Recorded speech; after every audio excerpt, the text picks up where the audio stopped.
Yo, what's up? Welcome back to another episode of Let's Talk Fam. I am your host, Reverend Dante Stewart, and my co-host, Tykia Key. My partner in crime, my homie, my dog, friend. Yeah, my sis. And we're so excited to have you for another episode and season of Let's Talk Fam, where we, talk about the things that matter and have, honest, relevant conversations about the things that are important to us. And today's episode is really special because it's the beginning of the year, and I love a beginning of the year. Now, come March time, March, April, May, I'm probably gonna be talking much different, but we go through probably like one of the best stretches of our lives in that first 2, 3, 4 week period of January, I think. Don't we? Do we? Or do we not? I don't know. How y'all doing over there? It's a lot of pressure. I will say it's a lot of pressure at the top of every new year and at the end of every year. It is. Yeah, I can see how. What's that pressure though? Is the pressure of the new year, new me? Not for me though. For me, I've been trying to been making sure that I'm just looking at time just a little bit differently.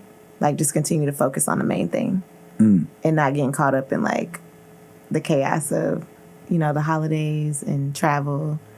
And then I got to set all these goals. I got to get back in the gym. I got to do all the things. So I got to make a new plan. I feel it. Are you a resolution person or no? No. I used to be, but no. Okay. I let what that changed? Go. The pressure. It was unhealthy. Like feeling like I needed to redo something, reimagine who I am as if I wasn't already on the right path. Yeah. Yeah. If that makes sense. It does. Okay, cool. I don't do resolution. Are you a resolution person? I used to be. I used to be. No. So I actually am a resolution type of person. Like, because for me, I love the idea of fresh starts. It's just like, even back to my playing days, like there was always something dope about like, all right, we closing the chapter on this and we're starting a new season. And it really, for so many of us, the new season started in January. It didn't start in August. It didn't start in September. It started in January with winter practice and winter lifting and things like that. And it's really where you set the tone for what you're going to experience in August. And I like the idea of resolutions because every time, and you were talking about this with transitions, like every time we go through a transition, I think we need to resolve to do some things. Like, I am of the belief that it is okay to say new year, new me. Like, I'm not that type of person. Like, let me tell you, like, I absolutely hate with a big HATE when people get on people who like going to the gym and stuff, right? They be like, oh, like, why y'all getting in the gym and why y'all doing that? Y'all taking up all our weights and y'all taking up all our racks. And I'm like, bro, come on, bro. Like, relax, bro. Like, come on. Like, number one, that's unkind. Like that's terrible. Number two, like, it doesn't create room for like what my barber said. My barber said, I love this guy.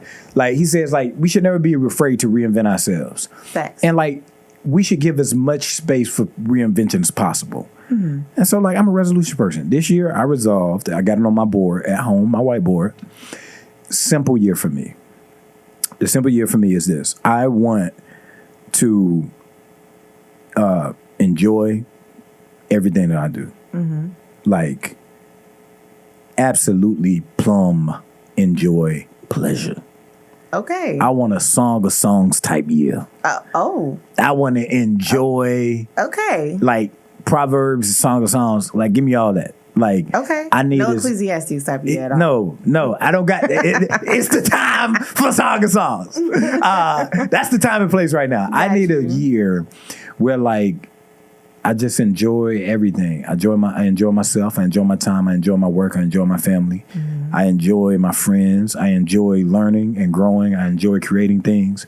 I enjoy letting go and therapy and traveling and things like that. Because last year, like, back to what you're saying, the pressure, like, that's one thing I just did not allow myself to do. I didn't allow myself to enjoy the life that I've been given and the life that I've created. Yeah. So that's my simple resolution, is to enjoy as much as possible. That's real.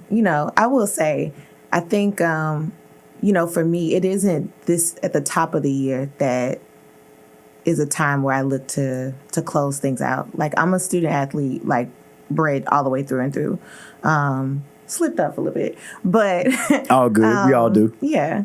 But I will say, I more so look around my birthday, and my birthday is in the summer. And also I look at that as the close of the year, because back then school, and then also I played sports year round. So by summer, that was the break time. That was the time to rest. So for me, and then my birthday is in July. So for me, it's more so like, that's the time when I look to reflect. Like, that's my new year more so. Because I don't want to feel the pressure of everybody else's new year, and then get frustrated and be the unkind person in the gym when all the people taking up all the spaces. It's me.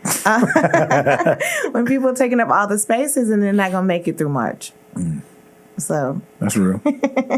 That's real. Yeah. That's real. I get that. I think that's one of the reasons why we all just like struggle with, fresh starts. Yeah. As a church, we're going through our Fresh Start Fast right now. And, yeah. We hope y'all check it out. Check out the Fresh Start Fast. I pulled it out the other day and just was reading and enjoying the devotion time, because like I feel like in this moment, like there's like a return that is happening. Like there's a shift. Like, I love talking in that language. Like there's a shift, legitimate shift happening in the atmosphere right now. And I feel like the shift is like a return. Like here you are. Tell me why my Instagram algorithm is going to throw all of these 90s kids stuff in my algorithm. Like, bro, like that to me, that's a message. It's like, bro, like people want VCR again. Like they want old movies, 100%. like old TV shows. That is me. Yes. 100%. I would prefer to go back analog at this moment. That's something I've been reflecting and thinking about, of just more so being a little less digital, or more so like filtering, or just being more intentional about even photos. Like I think I was mentioning the other day, I was like, I think I'm going to go back to getting a regular camera, not a digital camera, and just go take the film to be developed, or maybe turn a room or something into a light room and just develop the film. I miss photo books. Do they even got those still? Like, bro, yes, like, what? You can still. I was gifted one for my birthday. Oh, really? Yes. Oh, wow. Yeah, because I really want to get to a place where like it's not just where I have 10,000 photos in my phone, or Apple is like sending me notifications. You're running out of space. Yeah. You need to up your iCloud. Yeah. Like I really want to go back to the time where like I enjoy family time during the holidays, because, and also of course when people pass away, we're going through photos. And then we all have to ask, like, who is that? Because we've never seen this person before. Maybe open a photo, open the book up, take it out, the plastic, and then flip it over and then see the names on it. So just to know who are people who've passed on, who've also been a part of and been around. Like I miss that, because I don't know what's going to happen if I die and it's just my phone. I know. It's like a wild thing to think about. Yeah, you're going to have to go look through my Facebook photos and Instagram. I know. Ooh. It's wild. Ooh. That's funny. That's funny. So we talking about setting the tone. Yeah. And particularly setting the tone of Let's Talk Fam. I mean, it's all, I love like the idea of, like I said, of newness. And we're just now getting started together. I'm just excited about just the conversation that we're going to have. And just, in some sense, just continuing the conversation we already have just about like life and culture and just everything in between. And I'm really excited about that. And I know people are excited about starting the year off strong and just setting the tone of the year. And I'm just wondering, like, why is it so important for people to set the tone? Like, instead of just kind of letting the year happen to you? I mean, I think it's important to just be intentional. And I think the beginning of intentionality is understanding what is the pace, like what's the tone of your life, of your rhythm. I think that's super important. Otherwise, you are unaware and just out here floating. And that's not, it can be dangerous, right? Or it can just waste time. So, yeah. Yeah. I hope I answered it. That's cool. That's cool. What do you think about that? Like, what do you think about the importance of, like, tone and setting the pace? And like, why do you feel like that's important? Or are you more so loose about it? Yeah, no, I'm not loose at all. Like, especially when it comes to, like, things I'm trying to get done. Because I'm just like, you can you can never get a thing done that you don't, like you said, intend to get done. It's very easy, and I'm going through this as a writer, right? So it's so easy to just read all the time, you know, and to think that like reading is going to get it done. But I never forget reading James Clear's book, Atomic Habits, and there's a chapter in there on motion and action. Like there's a vast difference between motion and action. So it was this. So there was a group of students that a professor had, Group A and Group B. Group A there was all photography students, and the professor said, okay, here's Group A. Group A, I want you over this course of time, I want you to simply try and develop one perfect picture, right? I want you to just present to me one perfect picture at the end of the semester. The other group, I want you to be the practice group. Like, this is the presentation group. This is the practice group. And I want you as the practice group to, all you got to do is show me your work. You don't have to present to me no perfect image, this. Like, all I want to see at the end of the semester, your perfect work, your work, your process. Who do you think developed better photos? I think the group that was allowed more freedom. Exactly. The group that practiced. There wasn't no like end game, no end point. It was just like it was just a process. And I think like to me that's how I approach it. It's like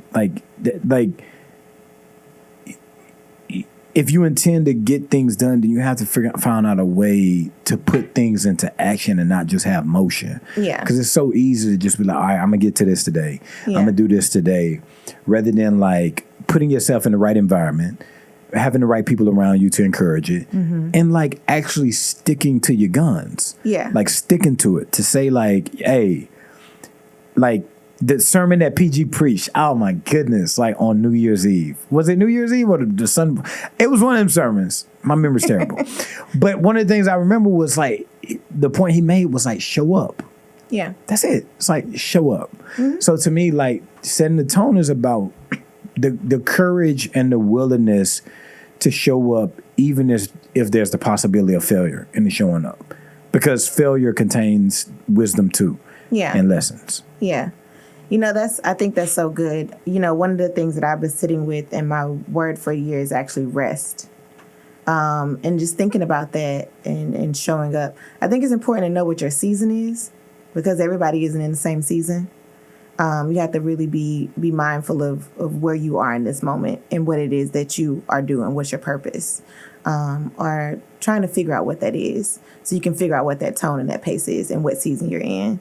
And I was sitting with like, you know, just sharing, because people are always like, now, what's your word? What's your word for the year? What's your word for the year?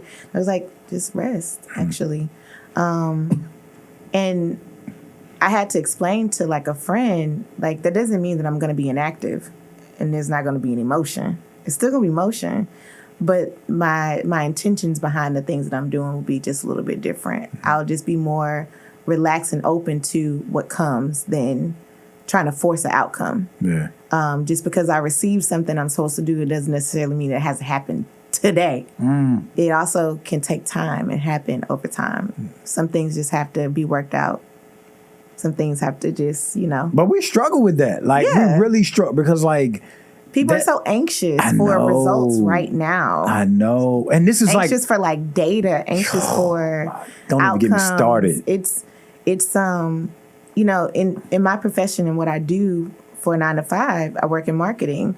And a lot of the things that I constantly have to let my team know and constantly have to, like, manage expectations with stakeholders is, like, we're on the way. There's still progress. Like, we can't get caught up in the data. We can't get caught up in the algorithm. We have to just be confident in the plan. Like, just work the plan. And it'll come to pass. And just rest in knowing that you're in a plan. That's real. Yeah. I was, did I share this with you, the Tyler Creator? Oh, yeah, we talked about that. We did talk about that. Yes. So, Tyler, the Creator, for those that don't know, he's just a multi-hyphenate. I think they call it multi-hyphenate artist. Multi-hyphenate artist. Yeah, where he works in all type of mediums. And he's just a brilliant, genius human being. And I was listening to Tyler Creator the other day.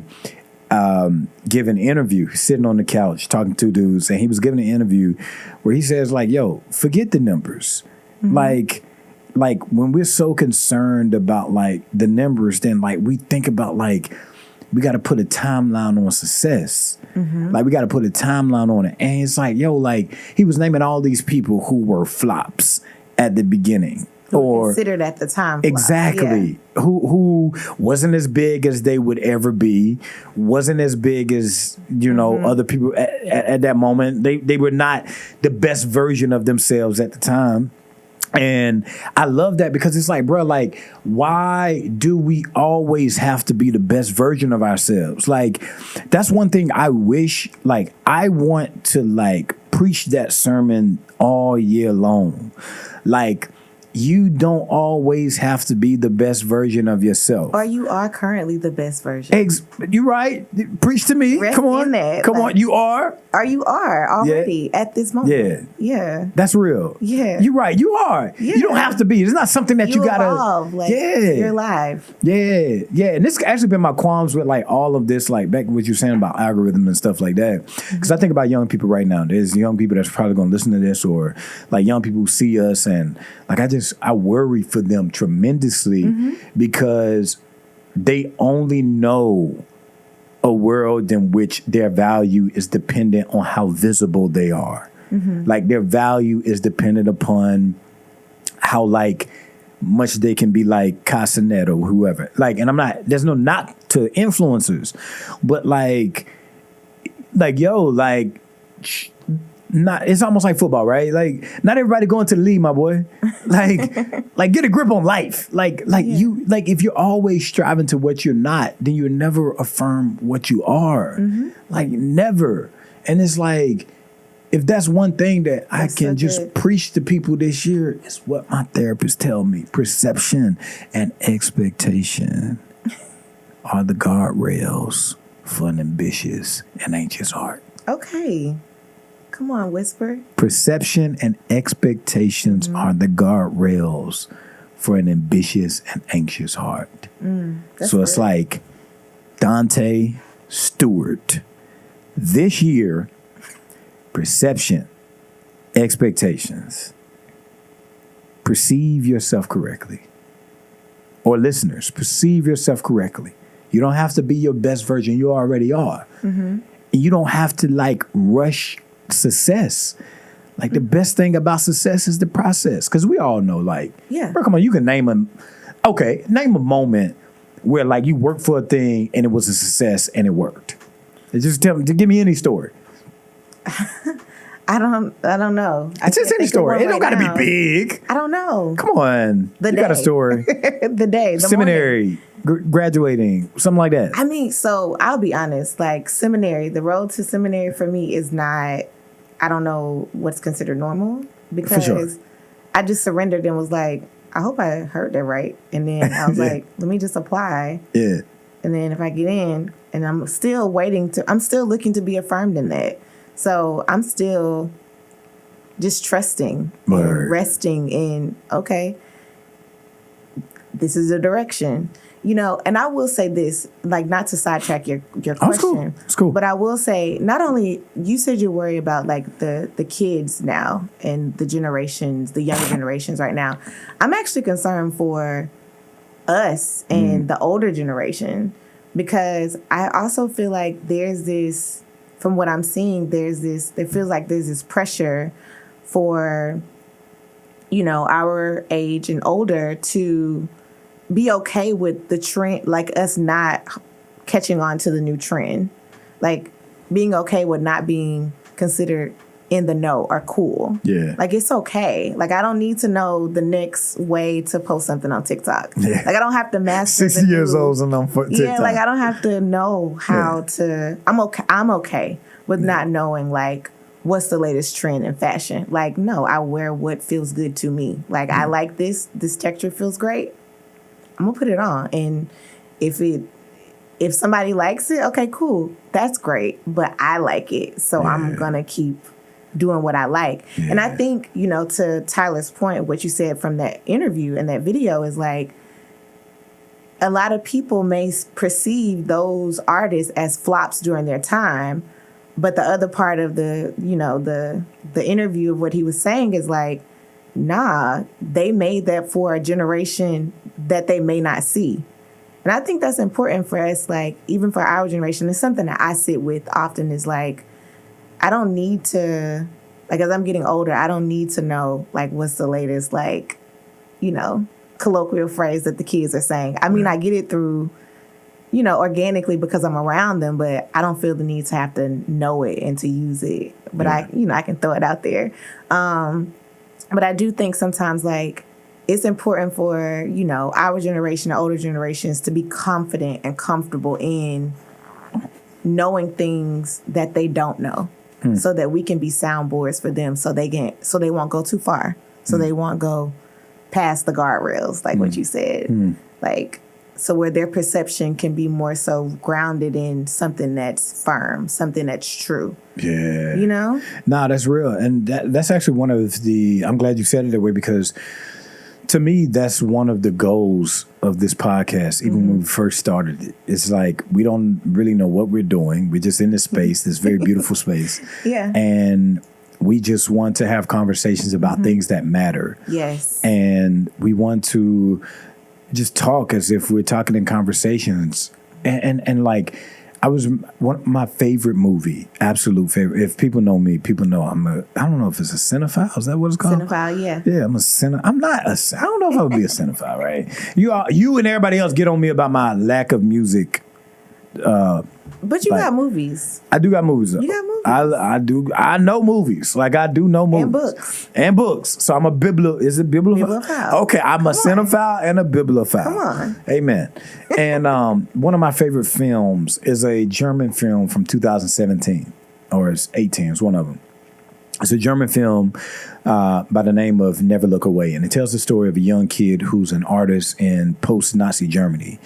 And the young kid, his aunt took him to museums and things like that. And the young kid,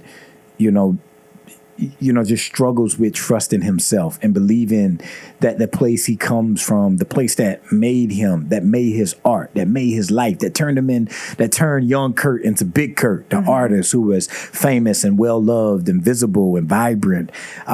He distrusted that. And so the story goes through this long story of him, becoming everything that he's not. And there was this catalytic scene where he leaves Dresden and leaves that art world behind, sells everything, goes to a new place with Elizabeth, his wife, and he starts art over. Problem is, he starts over in this quote unquote abstract type of art. It's this new art, the new moment where everybody is focusing on abstract art. It's all about like the new thing. He has a professor by the name of Anton who works with grease and felt. So it's like he works with this certain material. And as he's working with this certain material, Anton invites Kurt into a conversation. And he has a conversation where he goes to Kurt's studio and he looks around and looks at all Kurt's beautiful art. And he says this. He says, "You've made great art, but this is not you. This ain't you. Yeah. This is not you, Kurt. It's beautiful. It's lovely. It's amazing. But it's not you. It's not the art. I feel it. I like it. I love it. But it's not you." And Kurt had a moment where when the professor tells him why he works with grease and felt, which goes back to the story of him bombing a city that he never got to bomb. His plane goes down, and the way they healed his wounds was with the grease and felt. And every day since then, he started working with grease and felt as his material, because he says the closest thing he knew to love was when the grease and the felt was on his body, covering his wounds. And he tells that to Kurt, and he tells Kurt, that's where the art dwells. And I think that for so many of us, like, we're becoming so many things to so many people. There's like this pull to be like the new thing, the best thing, this, that. And it's like, nah, just do the thing you love and do the thing the best you know you can. Yes, 100%. One of the things that I constantly remind myself, and it's, I feel like it's Dr. Seuss or something like that. It's a quote, childhood thing. And it says, no one is more you than you. Like no one. And there's a beauty in that. And in the you and the youer, at any given moment in your life, you are the best thing that life has to offer in this moment, because you are also a gift. You are a child of God. You created by him his image, and who you are in this moment, good or bad or imperfect, is perfect for this moment. Like that is important. So important. Yeah. It's the greatest affirmation. Greatest affirmation. It's the greatest affirmation. And I think it's necessary to start the season off like that. It's to think about setting the tone, starting strong. And it's not even about starting strong either. Like, it's about... just be well. Yeah, just start with where you at and who you are. And that's what we're going to do every week. We're going to start over. Yes. We're going to have a new conversation every single week about things that matter. Yes. And we're just going to talk and hope to God that there's some wisdom there that people find. And if not, it's okay. We like that we're making it. But if you love this thing, I just want to invite you to share, to subscribe, share with a friend. You know, this is something that you can easily listen to in your commute. And that's one thing we want with this season, is just things that are very easily and manageable, in the sense of like while you're driving or while you chilling and making food, or you can just find some type of word, something in it that can help you. And I really look forward to it. You got any parting word for the people? There's no one more youer than you. Just remember that. Amen. Let your new year be your new year, for wherever that is. And whenever that is. Amen. That's a word. Yeah. All right, y'all. We love you. We love you. All right. Peace. Blessings.